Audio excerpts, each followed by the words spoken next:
అందరికీ నమస్తే అండి. వెల్కమ్ టు మంచివాడి యూట్యూబ్ ఛానల్. దయచేసి ఈ వీడియోని పొలిటికల్గా చూడకండి.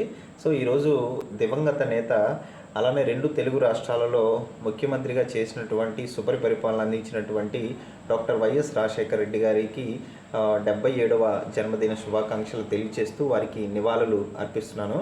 సో వారు పెట్టిన స్కీమ్లలో నాకు నచ్చిన స్కీమ్లు 108 ఫీజు రీఎంబర్స్మెంట్, అలానే ఆరోగ్యశ్రీ అనమాట. సో 108 స్కీమ్ అనేది చాలా గొప్ప స్కీమ్ అండి.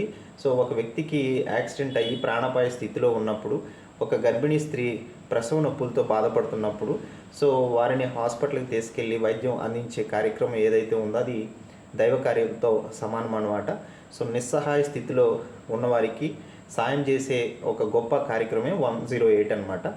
ఇక రెండవది ఆరోగ్యశ్రీ అండి.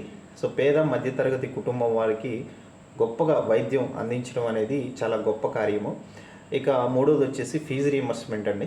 చాలా పేద విద్యార్థులు, మధ్యతరగతి కుటుంబం వాళ్ళు మంచిగా ఈరోజు ఇంజనీర్స్గా చదువుకుంటున్నారంటే ఆ గొప్ప అనేది రాజశేఖర రెడ్డి గారికే లభిస్తుంది.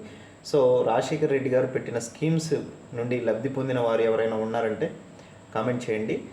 గొప్ప లీడర్స్ ఏ పార్టీలో ఉన్నా, సో ఏ కమ్యూనిటీకి, ఏ క్యాస్ట్కి చెందిన, ఏ మతానికి చెందిన వారైనా వారిని మనం సపోర్ట్ చేయాలి, వారిని ఎప్పుడూ మనం గుర్తుంచుకోవాలి. సో ఆయన ప్రజల్లో నిలిచి ఉంటారు. నేను పవన్ కళ్యాణ్ గారి అభిమానండి. సో రాజశేఖర రెడ్డి గారు అంటే నాకు చాలా ఇష్టము. వారి మీద అభిమానంతోనే నేను వీడియో చేస్తున్నాను. సో నాకు కూడా ఫీజు రీఎంబర్స్మెంట్ అయితే వచ్చింది. అలానే మా నాన్నగారికి ఆ టైంలో బ్యాంకు నుంచి కొంత రుణం కూడా కొంచెం మాఫీ అయింది. ఆ టైంలో మా నాన్నగారు కొంచెం అప్పుల్లో ఉన్నారనమాట. Very happy. సో మీరు ఎక్కడున్నా మీ మనశ్శాంతిగా ఉండాలని మనస్ఫూర్తిగా కోరుకుంటున్నాను. Thank you.